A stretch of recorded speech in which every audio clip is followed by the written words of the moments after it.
Tere hommikust!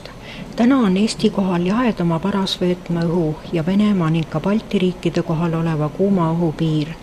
Kõige tähtsam võib päeval olla ka praegu Liepaja lähedal kujunev väike lainetsüklon, mis liigub edelavoolus üle Liivi lahe Eesti kohale.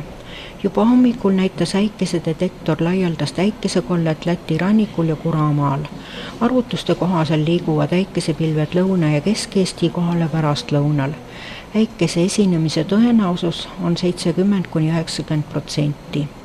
Kõige väiksem on arvutuste järgi saju tõenäosus külmafrondi tagaloode Eestis. Õhutemperatuuri jaotus on ühtlasem, see on siis 22–28 kraadi, Tartu, Valga, Võru ja Põlvamaal 30–32 kraadi. Tuul pöördub päeva jooksul põhjakaarde, kiirus on mandril 3–9 meetrit sekundis, saartel ja merel 12–14 meetrit sekundis, veelgi tugevamaid tuuleiile võib esineda äikese ajal.